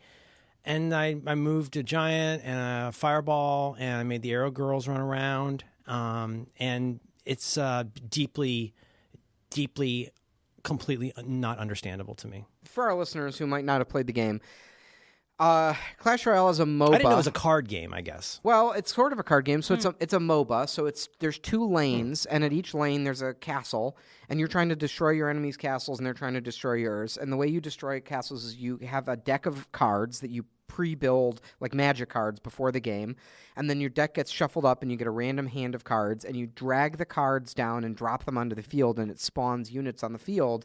And once they're on the field, you can't interact with them at all. So what's interesting is each unit has its own sort of AI that it behaves according to, so it'll take different pathfinding, and it'll react to buildings and creatures in different ways. Sometimes it'll fight, sometimes it'll run, and you learn all that stuff, and it lets you build basically almost like, you can almost think of it as programming, right? You're like programming these incredible strategies because you're like, I'm going to drop this guy here, and then he'll do this sequence of events, and then I'll drop this guy there.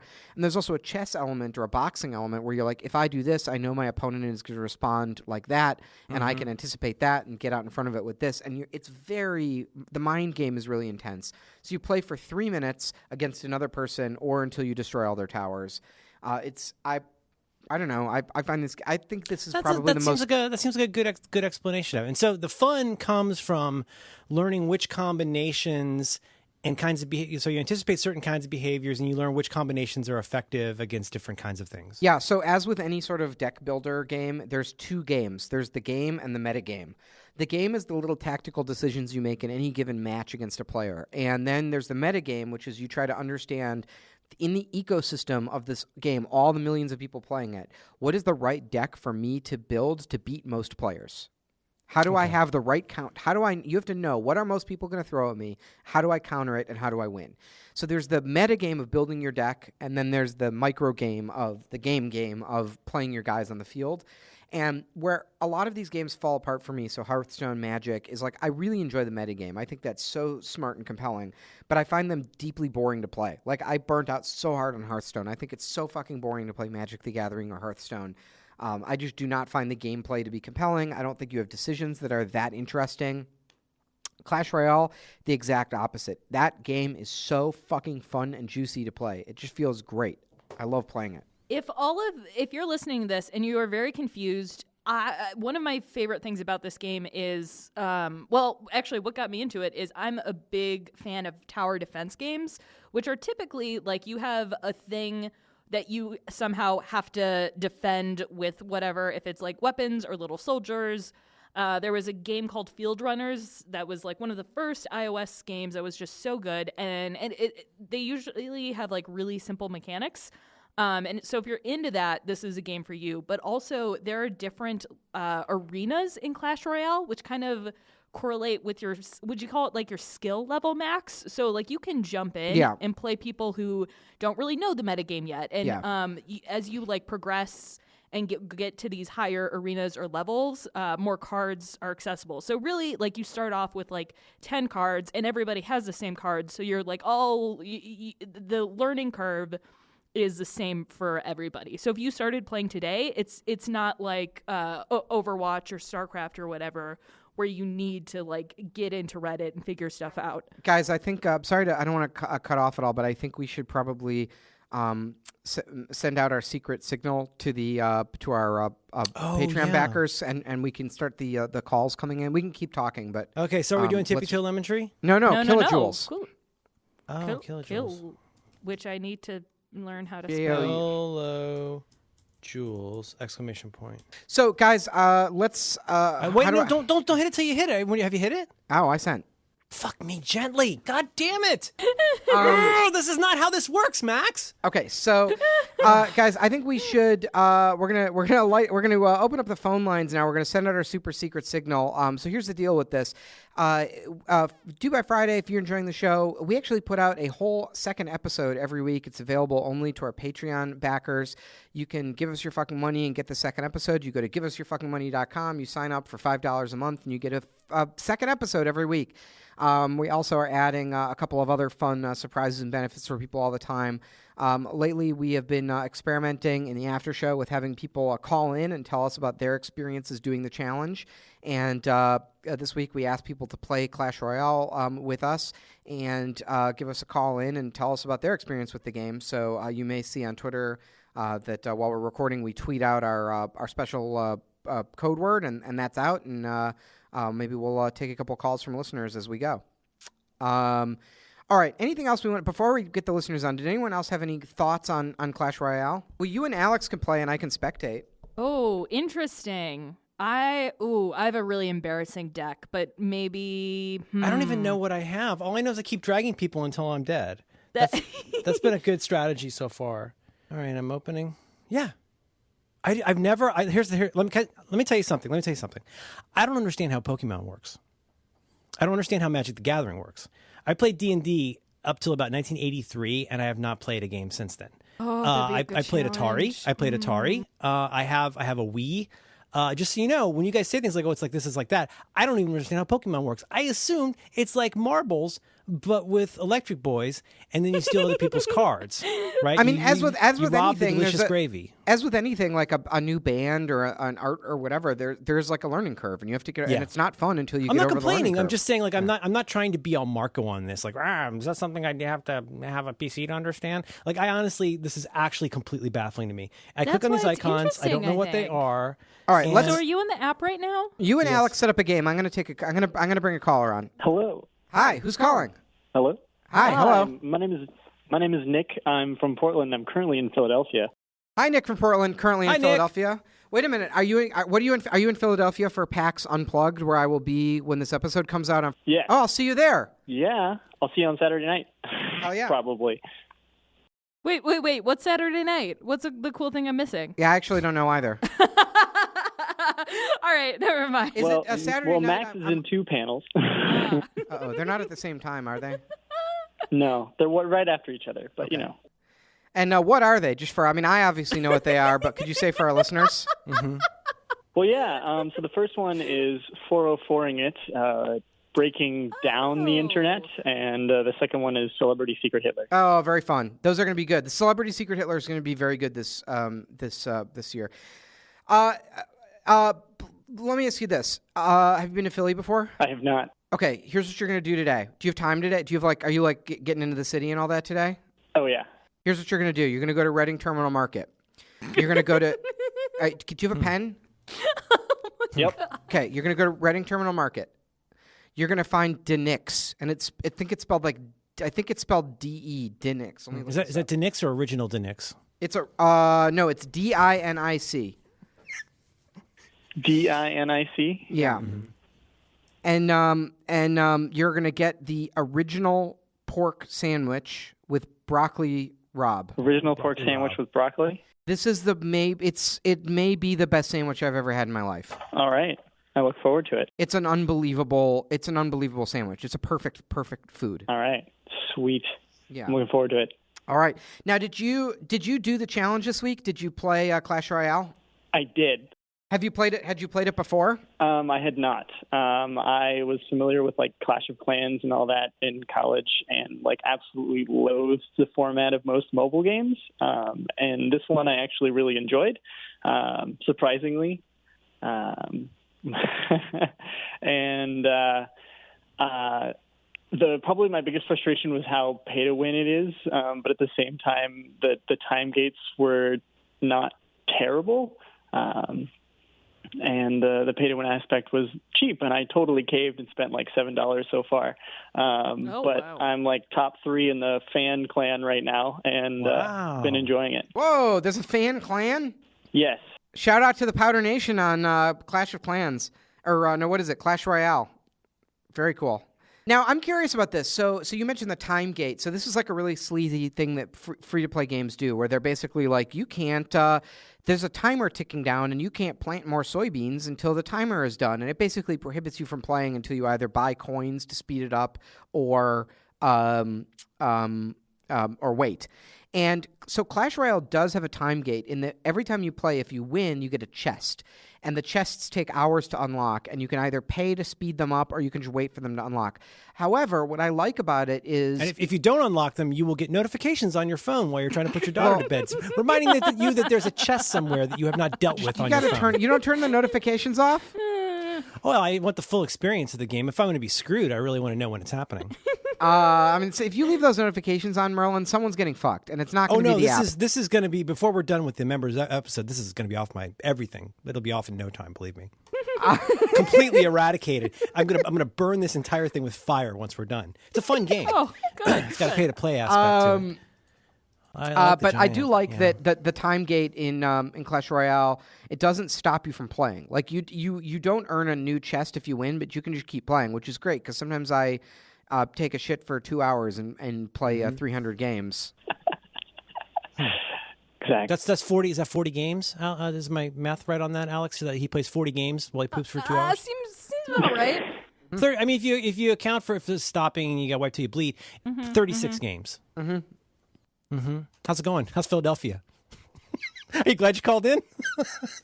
All right. Well, listen, when this episode goes out on Friday, any members of the Powder Nation that want to do a little meetup at PAX Unplugged, hit me up on Twitter, and maybe we can go meet up for coffee or something one morning while I'm in town. Love to say hi to all our Philly fanatics out there. Oh, we're not going to Thanks for calling in. Nope. Thanks for calling in. Thanks for calling in. Thanks for doing show. the challenge. Merlin, you're going to uninstall this app immediately?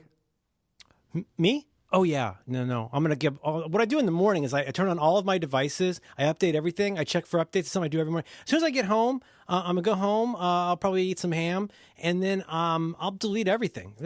All of it, just gone. What do you, if you're not playing little free-to-play mobile games, what do you do when you take a shit? What do I do when I take a shit? I don't shit as much as I probably should. When I do, I will sometimes read something. One problem is that I'm a very, very efficient shitter. I have a lot of purposefulness and focus. I'm just and there's no stress to it at all. It's I make perfect poo very quickly, and I wash my hands and I'm off and out in less than 2 minutes. You're an efficient shitter. It's really a gift. Well, I eat a lot of protein. I don't bog myself down with a lot of carbohydrates. That's my time. I know. See, now for me, that's the shower. Now, when I'm in the shower, that's when I listen to a podcast. I'll listen to a John Dickerson. Yeah. I've built a whole little civilization in the shower for myself. I've got my shower notepad and my shower pen, and I do the Aqua Notes brand shower notepad. I've got a special speaker. You're in there making a salad like Kramer.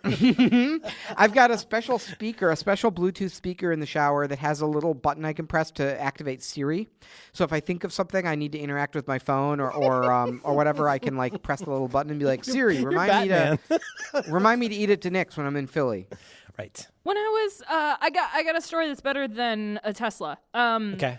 When I was younger, my parents, it's not that they discouraged reading. They're just like, that kid does a lot of sitting around, much like I do as an adult. But they thought that I had a stomach problem because I would spend a lot of time in the bathroom. But what I would do is just hide a book like underneath the sink and then just go sit in the corner of the bathroom. I am so perplexed. Why did they not? Did they want you to go outside and play soccer or something? Basically. Why would they not want you to read? No, it was like, man, you really should go outside in the summer. But it's the suburbs. It's hot, and we had a patio that's slightly tilted, so you would fall down on your razor scooter. I had a tough childhood. I have so many updates on the gift your family sent. Shall I save it for the after show? Sure. Do we have another caller, Max? Yeah, we have tons of callers. Should we talk to someone else? Yeah, go. Call. Let's see what we got. Call. Hello, you're on with Do by Friday. It's Alex and Merlin in the morning. Who's calling? Hello, who's calling? Hey, how's it going? Hey, it's great. Who's calling? Who is this? This is Kellen calling in from Indianapolis. Hey, Kellen from Indianapolis. Oh, how do you like living in Indy? It's cheap. It's cheap. That is correct, sir. I'm not going to say Now, anything else. Kellen, you ever go to Harry and Izzy's? Oh my God. Here's what you do. You ever go to St. Elmo's or Harry and Izzy's? You get that shrimp cocktail. Kellen, get a pencil. Yeah, that shrimp cocktail is pretty good. It's like $45. It's like $45 for a shrimp cocktail, which is crazy. But I think it's a little cheaper at Harry and Izzy's. It's the same cocktail sauce. You're 70. Max is 70. Why? I'm proud of myself that I know a little food item. Listen, I'm Before making we get small to your talk. question, I'd like to talk about food I ate once. The callers. I callers. remember it was. They're calling in. They want to have a personal interaction. They want to know what you ate one time. Wow, thank you for giving us your money. The callers, they want to call in. They want to have a personal interaction with the host. Here's what you're going to do. Listen, I'm making small talk with them. I'm meeting them halfway here. So Kellen, would you Kellen, describe your hey, town? Kellen, what's your favorite movie? Don't overthink it. What? Just say it. What is it? That's a hard question for me. I don't have one. I lived a weird childhood where I wasn't allowed to watch movies. Don't give the cool guy answer. Give the real answer. What's your favorite movie? I don't know. Mulan's the first thing that comes to mind. Oh, nice. Good answer. Let's get down to Solid pick. business. That's such a good movie. and it upset Indiana and Mike Pence. So nothing wrong with that. He was very upset by Mulan. Did you ever read that article? He's not very happy about it. No, he's not very happy about Mulan at all. Mother. Now, did you do the challenge this week? Did you play the Clash Royale? I did, actually, and I was not expecting to enjoy it at all. I have never enjoyed a mobile game before. Also, I don't even play normal video games, sheltered, childhood, whatever. This is but exciting. I really enjoyed it, and yeah.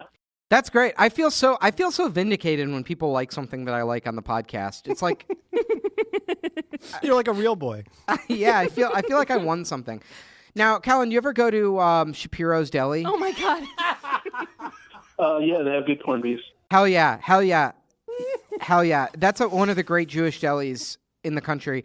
Now, I'm a big fan of the pastrami as well. Now, Kellen, have you ever been to the Steak and Shake in Indianapolis? Yeah. Have you ever been to the TJ Maxx? How about that Panera? They're all great. Whatever. We all know newspaper? places in Indianapolis. Lots of good places to buy a newspaper. It's a way to stay in touch. Shapiro's is really good though. That's my pick of the Star week. Journal. What is that one? That's a if good you're one. if you're in Indianapolis, you go to Shapiro's. It's quite good. I've had it before. You ever go to that mall with the good seating? The thing You is, get in there, it's real comfortable. Indianapolis is like a combination of one giant strip mall, Harry and Izzy's, and then beautiful parks. It's a convention town. Like the Yeah. entire economy is just based on having It's just conventions hotels. for things, which are mostly sports. And it's crazy. Like any sort of like corporate expense account restaurant chain is like just in the, it's like all clustered around the convention center there. Like you've got fucking Dick's Last Resort and Benihana's and it's I think all there's a right Champs. There. It's great. It's all right there. Yeah. Weird variants of Hooters. Yep. I'm always really embarrassed. About once a year, we go to Indianapolis for Gen Con, and I'm always really embarrassed to like send over my receipts because they're all like sports bars or Steak and Shake, and like here's the 50 energy drinks I bought at TJ Maxx. Kellen, okay. So I'm really interested in that you liked this game, and you not only don't play mobile games, but no video games. What made you like this? Well, I like playing board games, so it felt a lot like a board game. Interesting. Mm-hmm. I really like the like I mentioned this earlier, but it has like a real chess-like element to me of like you have this real one-on-one, like you're trying to anticipate their actions and get in front of them, and it has a lot of like economy management. It really does have a sort of a systems thinking, like board gamey feel to me. Yeah, definitely. What is this the first 2 by Friday challenge that you've done alongside the hosts? Not. I don't know. I feel like I've done one before, but I don't remember what it was. My brother is also my roommate, and he's also a big fan. Oh, thank you for your money. Thank you for giving us your fucking money. You know, so it would have been really easy for you and your brother to pirate our RSS feed, and you save that money up. You get a shrimp cocktail at Harry and Izzy's. But I appreciate that you both subscribed. That's very nice. Well, come say hi to Alex and I next year at Gen Con. We're usually in town every year, and when is that, in July? You can find me at Steak and Shake around 2 a.m. Boy, that Steak and Shake gets really overrun by the nerds. Yep. It's really you try and get out of the convention center and get away from it, and there's like a fucking a Darth Vader trying to like order a hamburger, or trying to order a hamburger with no meat in it or something like that in front of you in line. All right, thanks, Colin. Isn't that nice? People calling in. It is nice. I like the energy of it. Wait. Okay, so on air, I do want to play Merlin in Clash Royale. I'm setting my screen to record. Okay. Oh, shit. So we'll post a link to this video in the show notes. Oh, God. So Merlin, boot the app up. I'll take a call. I'll take a call. We'll talk about food while you guys are setting this up. So make sure they have. Hello, you're on with Max in the morning. Do it by Friday. Challenge yourself. Challenge your friends. Hello, who's this? This is Andrew. Hi, Andrew. Hi, Good. Andrew. Where are you calling from? I'm calling from Columbus, Ohio. Columbus, Ohio. I don't even know what kind of food they have there. Like a rest stop on the highway is I think that's the only place I've eaten in Ohio. Now, did you play Clash Royale? Alex and Merlin are just setting up a game together. Merlin, I'm waiting for a friendly battle from you. Oh, she's looking for a 1v1 battle. Close your challenge first. Closing my challenge. God, this is fun. I can see why you guys love this. Hey, spectate. I'm gonna commentate. Great. Okay, so we've got Merlin on the top. Now, Merlin, did you use your random name generator to come up with this name, Torsi? Interesting. All right, Merlin's on the top. He's sending a knight down the right channel, and we've got a strong counterpush from Alex. She's got a witch advancing up that right channel. Merlin sent a bomber skeleton. You're just gonna keep throwing Merlin sent a bomber skeleton tower, right at the tower with no protection. It got killed immediately. Yep. Okay. And then he sent arrows at the main tower. Merlin's activated the main tower. I don't know what a P.E.K.K.A does. Oh, Alex has a minion horde tower down on the right channel, and she's got a rushing knight right into the king tower. Here comes the hog. This is going to be ugly. Oh, my this is God. funny, guys. I can see why you like this. Okay. Merlin, that was a a very bad game. You happy you beat Torsi, bitch? Oh, poor Torsi. Torsi's down. Oh. All right, I want to play Alex. Poor Torsi. No, Max, you're gonna kill me. I want to play Alex. Oh, I okay. want to play Alex. 1v1 battle requested. Okay. Oh, all right, Merlin, God. you're going to hit spectate, and then you can commentate on it. Oh, you can commentate on what's going on. Oh, spectate. I'm like spectate. 500 Spectate, trophies. spectate. See, now you know my deck that I'm playing. Fuck. Oh, God. Okay, I'm spectating. I'm still here, guys. You know what? Calm down. Okay. Calm down, buddy. There's a river, and it's like Missile Command with white guys, and now there's 9s running around, and somebody's shooting arrows, and no one knows why. Wow, I really baited that fireball, huh? Oh, God damn You're just dropping that fireball There's right down on my tower, There's lots huh? of question marks, and now the bars are moving. Sevens, here comes Sevens. Sevens are attacking with their bugles or megaphones, and they don't like that guy on the left. He's got a 2305 on his bar. So Uh-oh, Max look out, is here comes the using flying a- oh, nines and a big motherfucker. 4 boy. Here comes big 4 boy. Big 4 boy's angry. 2534 shoots a cone at him. We're not sure why. I've already lost this. I'm already done. Oh, no, there's a spinning crown, and that done. went to the I'm other done. side. Now there's a man I with think a we're beer trading. keg. I think we're trading towers, but I've got your man. done. He's got a beer I'm keg, and he's done. shooting tennis balls Fuck. at the nines. And now the 7 boys got their Fuck, megaphones yep, again. I'm and 2 done. more Ooh, that crowns was on the other ugly. side. That was brutal. That was ugly, Alex. brutal. Thank you for You let avenging you let my Torsi. Three Avenge Musketeers right in there, Yep, huh? Yep. You weren't going to stop those at all. The lady What the hell of a tears thing. just got right. That's fun. That's fun. I want Max to play Merlin now. Why? Why? Yeah, What? I don't know. All right, this is okay, fun. sure. Why not? That's Sure. gonna be fun. This will be Yeah. great. All right, Alex. So You're gonna have to close. commentate. I will. I will. Do we have any? Okay. A caller from Ohio. I already forgot your name. I'm sorry. It's all right. I'm just listening. I'm Andrew. Andrew. Hi, Andrew. Andrew, Hi, Andrew. did you play the game? I did. All What'd right. you think? Tell us what Yeah. you thought. Oh, It Merlin. was Okay, hang on. it was crazy addictive. Oh, good. It's like they've got it down to a science now of how to make it the most addicting game of all time. Do you play video games? I just can't quit. Typically. Yeah, I got a PlayStation. I play a little bit. I don't consider myself much of a gamer, but it was a lot of fun. Andrew, are you in our clan or are you in the Powder Nation clan? I'm in IAP boys. Yeah, I'm in the Powder Nation clan. Oh, okay. Now, I'm not in the Powder Nation clan, but what's going on in there? How many members? How many clan trophies? Who's the best? Oh goodness, you're asking me too many questions I don't know the answer to. There's like 30-some people in there, I think. Oh, jeez. That's pretty good, actually. They're generous people. They've been giving me my cards and stuff. Oh, that's nice. All right. Thank you, Ohio caller whose name I forgot. Andrew, again. Andrew? I want to say Andrew. Andrew. It could be Andrew. Andrew, thank you so much for calling Thank in. you for calling. Andrew, I'm you sure have a lovely Torsi loves city. you. Torsi loves you. All Thanks, right. guys. Thank you. Bye. All right. Let's get one more. We'll get one more caller. We gotta wrap this thing I gotta up. hit the jug soon. All right. Let's see. Oh Christ. We do have See, an well now after you have show. a Remember perfect this, activity to do while you hit that jug. Yeah. All right. Hello. You're on with. Hello. You're on Do by Friday. Challenge your friends. Challenge yourself. Do it by Friday. Hello? Hello. Hi again. Hi. Hi. Yeah, no, I'm listening to you guys for like 5 minutes, I think. I've been listening. I was on already. My name's Lucas. I live in Lucas. SF, but I'm from Brazil. Sorry, I'm just using the jug, so I'm gonna mute for a minute. Wait, Merlin, you're peeing right now? He's muted. No, not while we're recording. No. No. He would never do that. So, Yeah, so I've played it before. I was actually in the IAP Boys for maybe a day, but I was kicked out because I was not a good player, basically. And I actually, my game has been Clash of Clans for a while now because you can automate it and use a bot to win the games for you, and you can just play it as a farmer simulator. Yeah.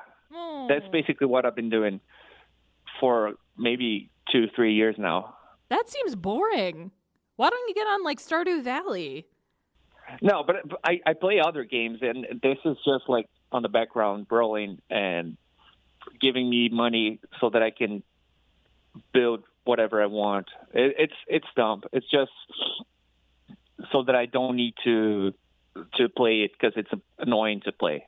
I prefer playing real games like Mario.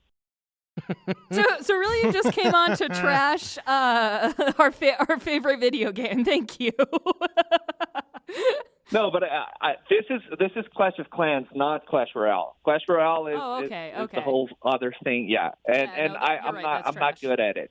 Yeah. All right. Thank you for calling. Thank you for calling. Jesus, I'm winded. All right, let's take a little break. We'll regroup. We gotta do a real fun after show for people. A lot of energy, a lot of laughs. The fun continues on the after show. You go to giveusyourfuckingmoney.com. You're gonna get that second episode. We're gonna regroup. It's gonna be really funny. What did we, Alex? Was there something you wanted me to talk about in the after show? I want to know how you got to last episode. Oh yeah, started off. I've been walking to work a lot. We can talk about that, and then.